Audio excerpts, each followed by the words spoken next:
दोस्तों, एक लड़का पढ़ लिख कर कुछ बड़ा बनना चाहता था, लेकिन अफसोस कि उसके पास पढ़ाई के पैसे थे नहीं।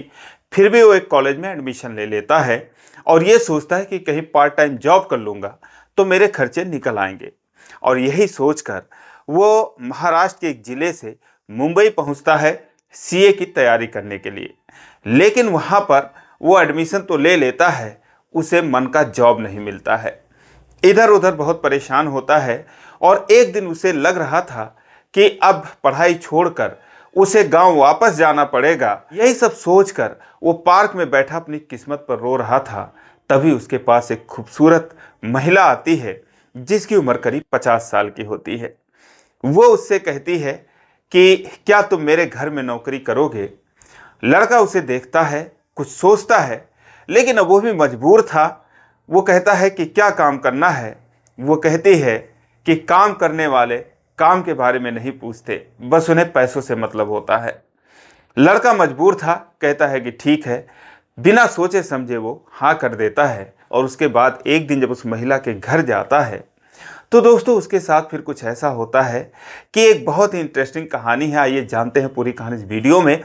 लेकिन वीडियो में आगे बढ़ने से पहले बस वही रिक्वेस्ट, वीडियो को लाइक कर दीजिए, चैनल को भी सब्सक्राइब कर लीजिए ताकि मेरा हौसला बढ़ता रहे।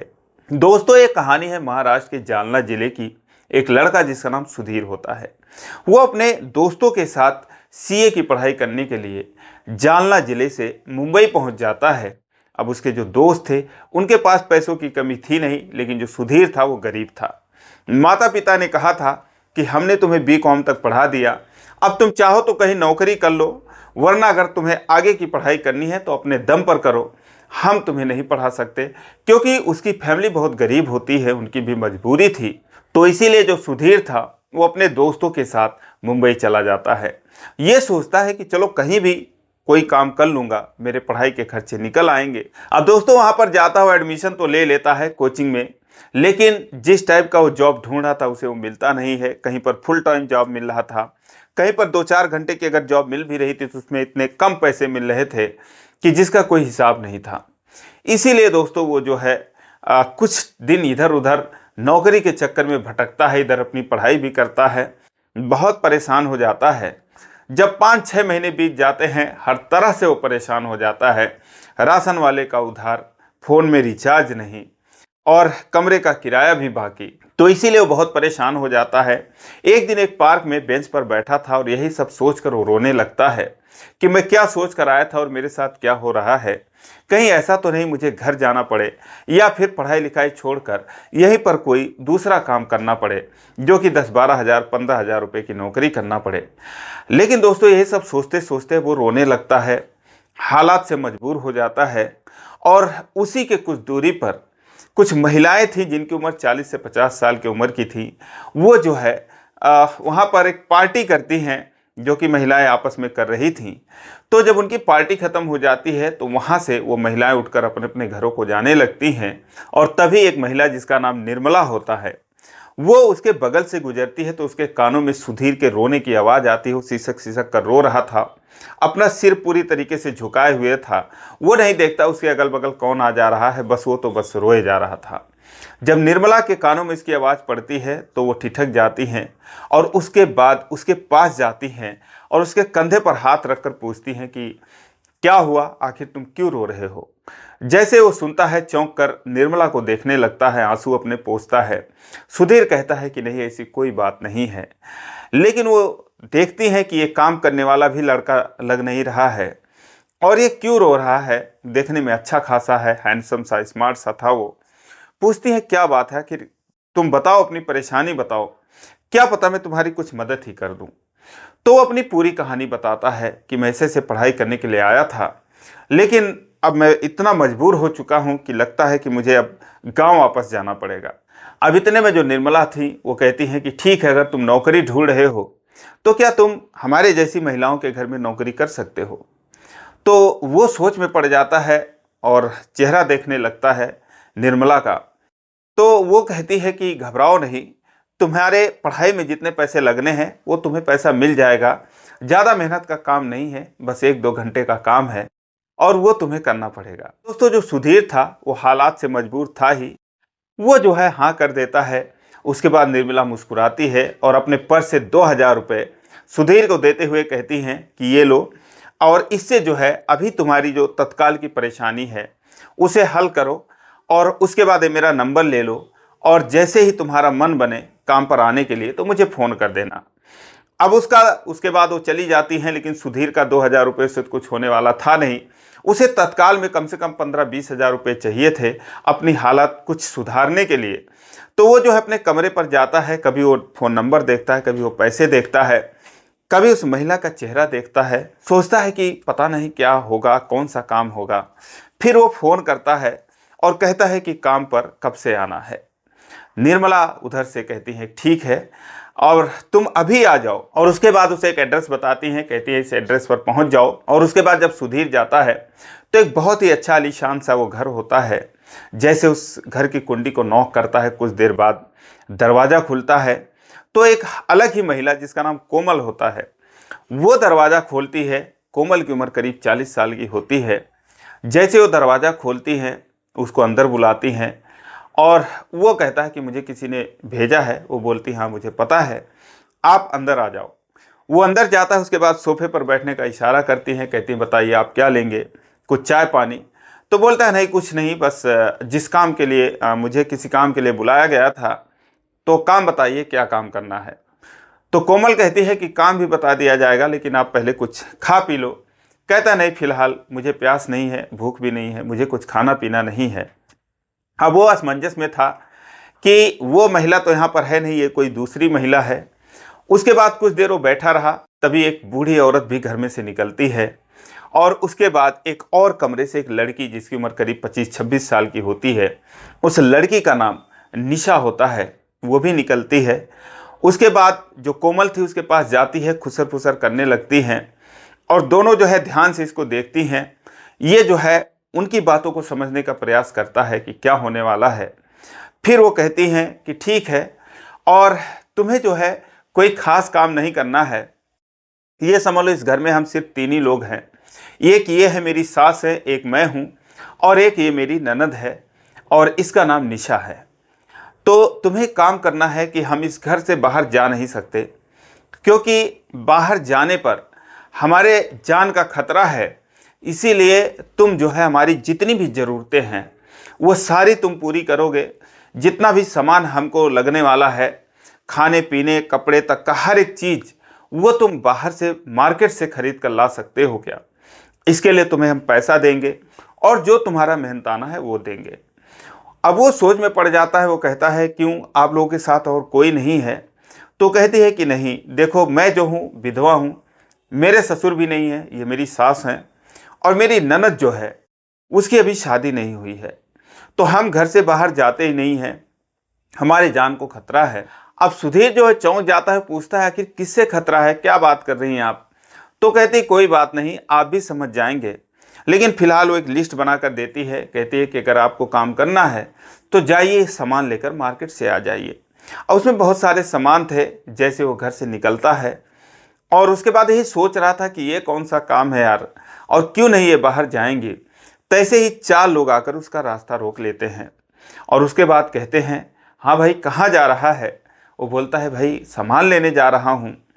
तो वो बोलते हैं कि जिस घर में तू आया है आइंदा लौट कर उस घर में मत जाना, वरना हमसे बुरा कोई नहीं होगा।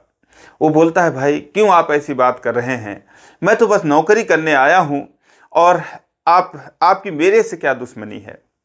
वो कहते हैं कि दुश्मनी तुझसे नहीं है, दुश्मनी किसी से नहीं है, हम इंसान को हजम कर जाते हैं, बस यही समझ ले। अगर तू लौट के गया और फिर वहाँ से निकलेगा तो फिर तू सही सलामत नहीं बचेगा, तेरे साथ कुछ भी हो सकता है।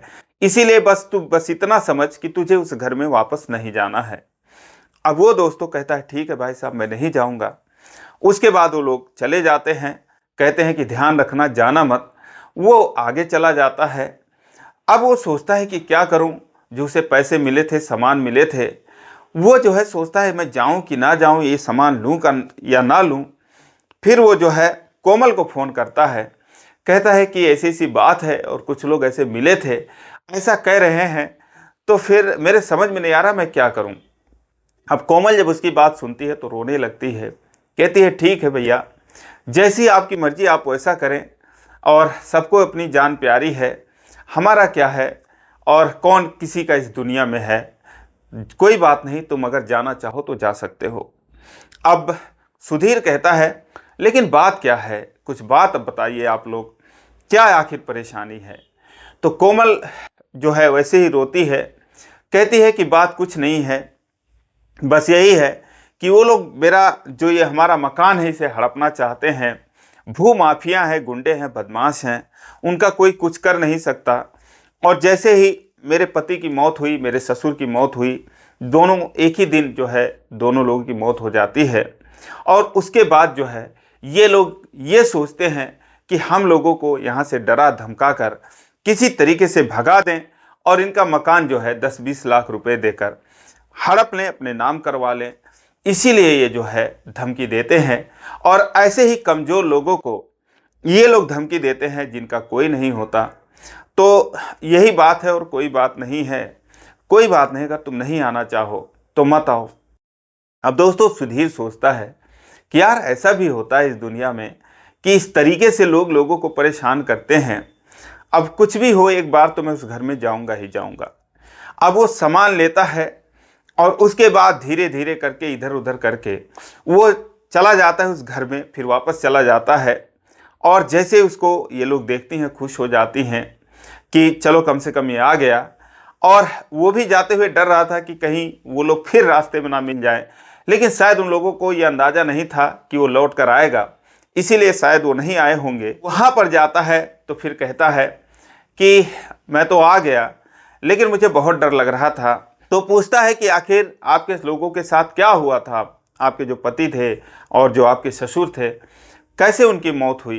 तो कहती है ऐसा कुछ नहीं, वो लोग शिमला जा रहे थे किसी काम से और खाई में उनकी कार गिर गई तो इसीलिए उनकी मौत हो गई थी।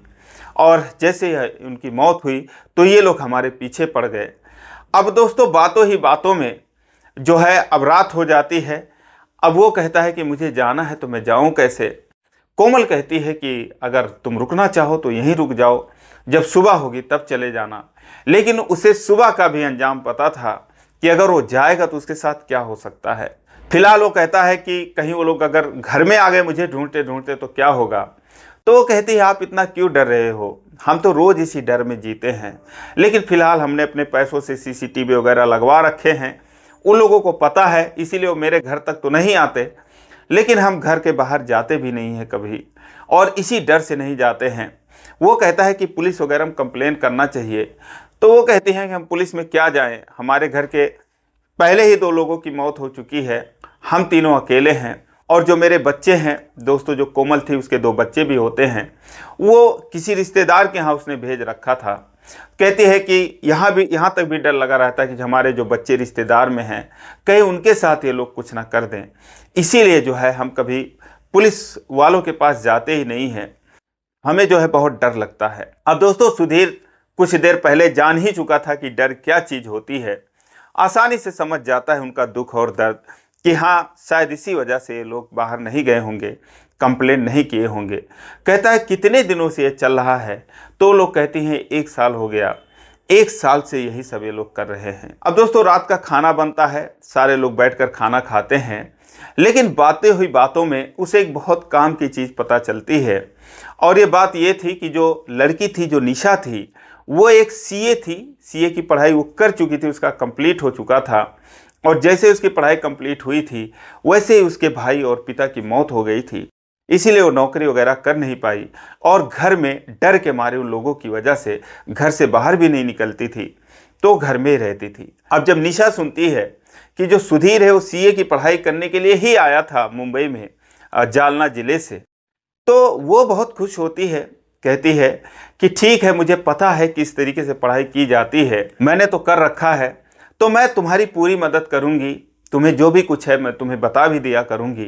और बहुत अच्छा लगा कि तुम पढ़ाई के लिए कुछ भी कर सकते हो, पढ़ाई के लिए तुम नौकरी ढूंढ रहे हो, अपने गांव से यहाँ तक चले आए, तो मुझे पता है और ऐसे लोग मुझे अच्छे लगते हैं। अब सुधीर भी मन ही मन सोचता है कि अब चाहे जो भी हो जाए मेरे साथ, अब मुझे जो है इनकी नौकरी करनी ही करनी है, इनके घर से तो जाना ही नहीं है। वो कहता है जो भी होगा वो होने दो। अब दोस्तों उस रात जो है वो सारे लोग बातें करते रहते हैं, लेकिन जो डर था वो उनके ऊपर हावी था। तो मन ही मन सुधीर सोचता है कि अगर मैं यहाँ से गया तो पक्का वो मेरा काम तमाम कर देंगे। दोस्तों उसके बाद जो है वो अपने एक दोस्त को फ़ोन लगाता है। जो उसका दोस्त था उसके एक जानकार थे, जिनका जो भाई था वो आईपीएस ऑफिसर होते हैं। वो महाराष्ट्र कैडर के ही होते हैं और मुंबई में ही उनकी कहीं पर तैनाती थी। तो वो उनसे मदद मांगता है, कहता है कि हमारी मदद कर दीजिए, जो परिवार है इस तरीके से परेशान है और मेरी भी जान को खतरा है। दोस्त कहता है कि यार क्यों नहीं मदद करेंगे, अभी मैं जो है भाई से बात करता हूँ। और फिर वो है उनसे बात करता है।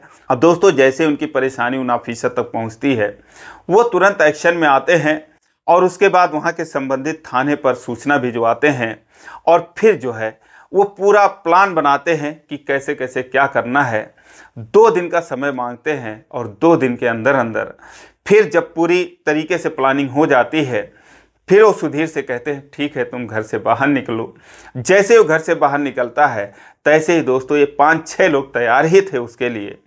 वो उसके ऊपर हमला कर देते हैं, लेकिन पीछे से जो है पुलिस भी तैनात थी सिविल ड्रेस में, वो उनको दबोच लेती है और उसके बाद फिर उनके आकाओं तक पहुंचती है। और फिर दोस्तों उनके ऊपर हत्या का प्रयास, जान से मारने की धमकी, महिलाओं को उत्पीड़न, तमाम तरीके का जितनी भी धाराएं बन सकती थीं, 10-15 साल का कम से कम उन लोगों का इंतजाम कर देते हैं। और तब जाकर कोमल को, निशा को और उन जो बूढ़ी माता थीं उनको छुटकारा मिलता है। भगवान ने तो उनका बिगाड़ी रखा था, लेकिन वो इंसान थे या क्या थे, राक्षस थे क्या थे, जो कि उनके पीछे लगे हुए थे। फिलहाल दोस्तों अगर सुधीर नहीं मौके पर होता तो ना जाने उनके साथ क्या हो सकता था, अभी तक कुछ कहा नहीं जा सकता। क्योंकि और भी कुछ लड़कों को उन्होंने काम पर इसी तरीके से रखा था। अपनी सखी सहेलियों से फ़ोन करते थे, मदद मांगते थे, तो लोग किसी तरीके से किसी को वहाँ पर भेजते थे, लेकिन जो कोई बाहर जाता था वो फिर वापस घर में आता ही नहीं था, वहीं से वो भाग जाता था। लेकिन सुधीर था कि दोस्तों जो कि पढ़ाई के लिए एकदम प्रतिबद्ध था कि चाहे जो हो जाए मैं जो है ये काम करके ही रहूँगा। दोस्तों उसके बाद जब माफिया लोग जेल चले गए तो निशा जो है अपनी नौकरी शुरू करती है। और उसके पिता जो थे वो भी एक सीए थे, उनका अच्छा काम था, बढ़िया उनकी नौकरी थी, लेकिन फिलहाल उनकी मौत के बाद परिवार बेसहारा था। उसके बाद दोस्तों सुधीर के रूप में एक नया सहारा उस घर को मिलता है। फिलहाल वो परिवार उसकी मदद करता रहा, उसने अपनी पढ़ाई आगे पूरी करी, क्योंकि निशा जो है नौकरी करती थी, तो उसने जो है बोला कि मैं तुम्हारी पूरी मदद करूंगी। और आगे दोस्तों वो भी, उसका भी सीए में सिलेक्शन हुआ, उसकी पढ़ाई पूरी हुई, आज वो भी नौकरी कर रहा है। तो दोस्तों ये रही कहानी, आपको कैसी लगी कमेंट करके ज़रूर बताएं। कहानी अच्छी लगी हो तो वीडियो को लाइक नहीं किया तो लाइक कर दीजिए, चैनल को सब्सक्राइब कर लीजिए इस प्रकार की कहानियों के लिए। फिर मिलेंगे अगले वीडियो में, तब तक के लिए जय हिंद।